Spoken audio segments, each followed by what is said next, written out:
இலங்கை நாட்டின் ஜனாதிபதி அவர்கள் எங்கள் இல்லம் வருகை தந்த ஜனாதிபதி அவர்களை நாங்கள் வரவேற்பதில் மகிழ்ச்சி அடைகிறோம்.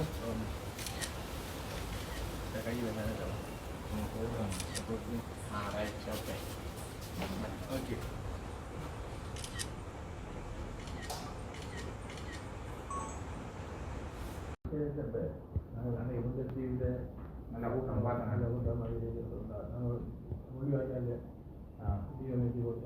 தஞ்சை செல்வா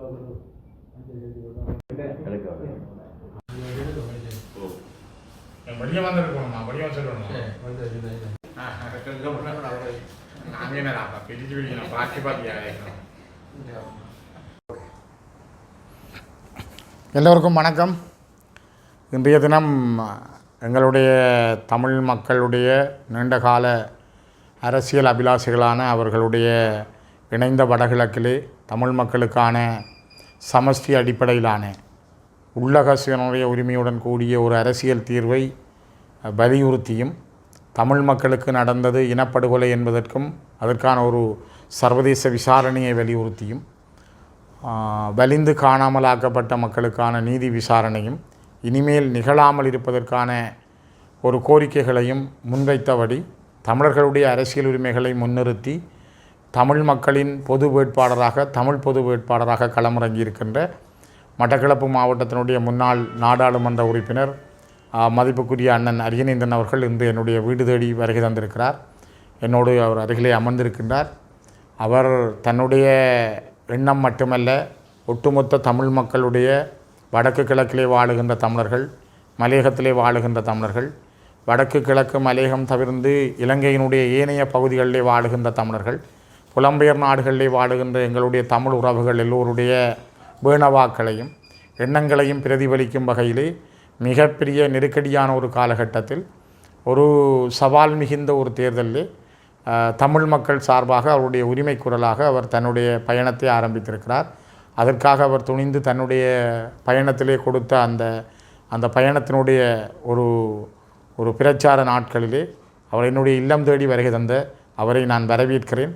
ஏற்கனவே நான் பல தடவைகள் பல கூட்டங்களிலும் சரி பல நேர்முகங்களிலும் நான் தெளிவாக குறிப்பிட்டிருக்கிறேன். ஒரு தமிழ் பொது வேட்பாளர் ஏன் இறக்கப்பட வேண்டும், அதற்கான காரணம் என்ன, நாங்கள் சர்வதேச விசாரணை முடிந்து விட்டதென்று எங்களிலேயே சில பேர் பொய்யான கருத்துக்களை விதைத்து அந்த சர்வதேச விசாரணையை மழுங்கடித்து ஒரு இனப்படுகொலையை மழுங்கடித்திருக்கிற காலகட்டத்தில் எங்கள் மக்களுக்கு நடந்தது ஒரு இனப்படுகொலை தான் என்பதை வலியுறுத்தி அதற்கு ஒரு சர்வதேச விசாரணை வேண்டும் என்பதை மீண்டும் வலியுறுத்துகின்ற ஒருவராகவும், வலிந்து காணாமல் ஆக்கப்பட்டவர்கள் கிட்டத்தட்ட 200க்கும் மேற்பட்ட அப்பாக்கள் அம்மாக்கள் இன்று காலமாகி இருக்கிறார்கள். இந்த தெருக்களிலே அவர்கள் போராடி அவருடைய பிள்ளைகளும் விடுதலை பெற்று வந்ததில்லை, அவர்களும் அந்த விடுதலையை அனுபவிக்க முடியவில்லை.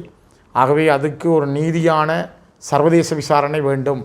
அந்த சர்வதேச விசாரணை தான் எங்களுடைய மக்களுக்கு நீதியை பெற்றுத்தரும் என்ற அடிப்படையில் அந்த கோரிக்கையை முன்வைத்து சம்பந்தனையா அவர்கள் இறப்பதற்கு முதல் குறிப்பிட்டதாக வெளிவந்த செய்திகளின் அடிப்படையில் தமிழ் மக்கள் ஒஸ்லோ உடன்பாட்டின் ஒஸ்லோ கம்யூனிகேட் அடிப்படையில் அவர்கள் சமஷ்டி அடிப்படையிலான இணைந்த வடகிழக்கில் அவர்களுடைய பூர்வீக மண்ணிலே அவர்களுக்கான ஒரு அரசியல் தீர்வை முன்வைப்பதற்கு ஏற்ற வகையில் ஒரு கோரிக்கைகளை முன்வைத்து இந்த களத்திலே அண்ணன் அரியநேந்திரன் அவர்கள் இறங்கியிருக்கிறார்.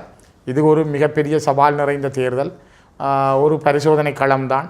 இருந்தாலும் கூட என்னுடைய முழுமையான ஆதரவை நான் அவருக்கு தெரிவித்திருக்கிறேன். கட்சி ரீதியாக எங்களுடைய கட்சி எந்த முடிவுகளை எடுத்ததோ எடுக்கவில்லையோ அது வருங்காலத்தில் கட்சி எடுக்கிறதும் எடுக்காமல் விடுவதும், கட்சியை எவ்வளவு தூரம் காப்பாற்றப் போகிறது அல்லது கட்சியுடைய நிலப்பாடுகள் எங்களை எவ்வளவு தூரம் தள்ளப்போகிறது என்பதை தமிழ் மக்கள் தீர்மானிப்பார்கள். ஆனால் தமிழ் மக்களுடைய ஒரு பிரதிநிதியாக, மக்களால் தெரிவு செய்யப்பட்ட ஒரு பாராளுமன்ற உறுப்பினராக நான் என்னுடைய தனிப்பட்ட ரீதியான எண்ணங்களோடும் எங்களுடைய மக்களுக்கு நான் வேண்டுகோளை விடுக்கிறேன்.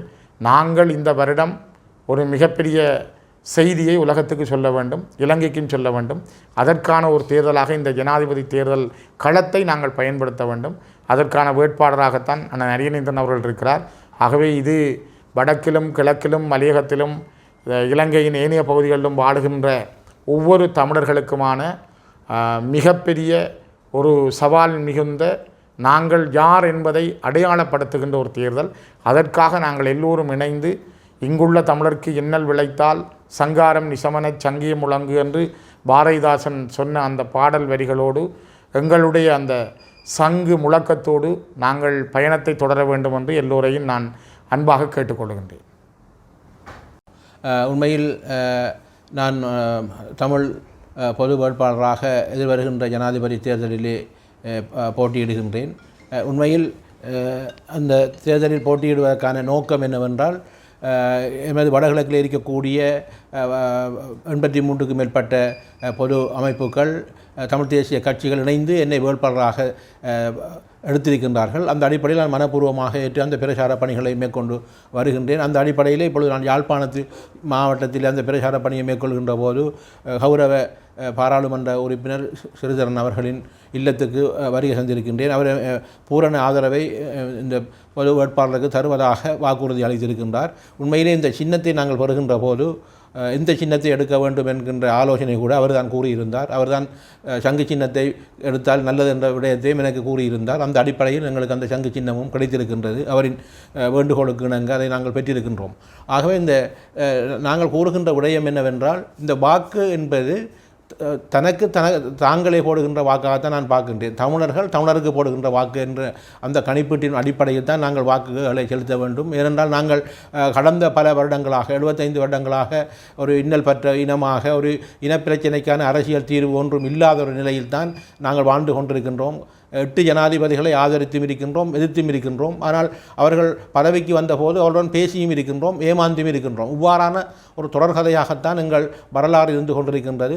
ஆகவே அந்த வரலாறுகளின் அடிப்படையில் இருந்து கற்பித்த பாடமாகத்தான் இந்த முறை தேர்தலிலே ஒரு பொது வேட்பாளரை இறக்கி நாங்கள் இணைந்த வடகிழக்கில் ஒரு சமஷ்டி அடிப்படையிலான தீர்வு எங்களுக்கு வழங்கப்படவில்லை. அவர்கள் ஏமாற்றி இருக்கின்றார்கள். அந்த ஏமாற்றத்தின் வெளிப்பாடாக எங்கள் வடகிழக்கு மக்கள் கொடுக்கின்ற அந்த ஆணை என்பதை விட அவர் கொடுக்கின்ற அந்த கட்டளை அல்லது அதில் வருகின்ற பிரதிபலிப்பை நாங்கள் இலங்கை அரசாங்கத்துக்கும் சர்வதேசத்திற்கும், குறிப்பாக எங்கள் அயல் நாடாக இருக்கக்கூடிய எமது இந்தியா பாரத நாட்டுக்கும் அதை காட்ட வேண்டிய ஒரு தேவை இருக்கின்றது. அதே நேரத்தில் யாரோ ஒருவர் ஜனாதிபதியாக வரப்போகின்றார். அது பிரதான வேட்பாளராக இருக்கக்கூடிய ரணிலாக இருக்கலாம், சைத்தாக இருக்கலாம், அல்லது அனுரகுமார திசாநாயக்காவாக இருக்கலாம். இந்த 3இல் ஒருவர் தான் ஜனாதிபதியாக வருவார் என்ற கணிப்பீடு இருக்கின்றது. ஆக இந்த 3இல் ஒருவருக்கும் ஒரு பாடமாக இருக்க போகின்றது என்னவென்றால், நாங்கள் கடந்த காலம் 8 ஜனாதிபதிகளால் அவர்கள் ஏமாற்றப்பட்டதன் விளைவாக இந்த முடிவு வந்திருக்கின்றது. ஆகவே இனி நாங்கள் ஏமாற்ற முடியாது, தமிழ் மக்களுக்கான ஒரு தீர்வை கொடுக்க வேண்டும் என்ற செய்தியும் கூட இந்த மக்கள் வாக்களிக்கின்ற போது அவர்கள் நிச்சயமாக வாக்களிக்க வேண்டும். இதில் நான் திரும்பவும் கூறுகின்றது என்னவென்றால், தமிழ் மக்களுக்கு ஒரு கடமை இருக்கின்றது. நாங்கள் பல போராட்டங்களில் நாங்கள் சந்தித்திருக்கின்றோம், பல போராட்டங்களை நடத்தி இருக்கின்றோம், பல எழுச்சிகளை மாநாடுகளை எழுச்சி கூட்டங்களை நடத்தி இருக்கின்றோம். அது பொங்கு தமிழாக இருக்கலாம், எழுக தமிழாக இருக்கலாம், பத்திரிகை தொடக்கம் பொலிகண்டியாக பேரணியாக இருக்கலாம். எல்லாம் ஒரு மக்களை திரட்சியாக எடுத்து மக்களை வெளிக்காட்டுகின்ற ஒரு கடப்பாடாக இருக்கின்றது.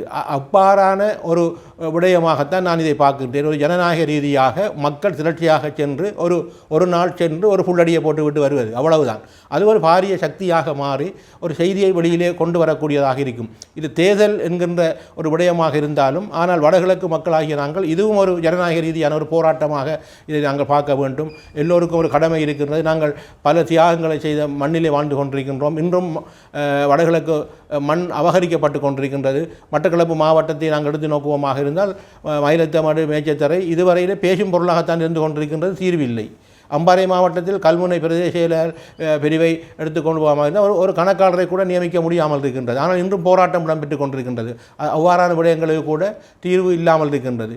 இப்பொழுது பிரச்சாரங்களை மேற்கொள்கின்ற பிரதான வேட்பாளர்கள் 4 பேரையும் நாங்கள் பார்ப்போமாக இருந்தால், பொருளாதாரம், ஊழல், இந்த 2 விடயங்களையும் தான் அவர்கள் மையப்படுத்தி பிரச்சாரம் செய்கின்றார்களே தவிர, ஆனால் வடகிழக்கு மக்களுக்கான ஒரு அரசியல் தீர்விற்கு கொடுக்கப்பட வேண்டும், இனப்பிரச்சனைக்கான தீர்வு கொடுக்கப்பட வேண்டும் என்ற விடயங்கள் அவர்கள் கணக்கில் எடுக்கவில்லை. ஆகவே இவ்வாறான நிலைமைகளை நாங்கள் வெளிக்கொணர்வதற்காக இதை ஒரு சந்தர்ப்பமாக பார்க்க வேண்டும். நான் வெறும் அடையாளமாகத்தான் போட்டியிடுகின்றேன்.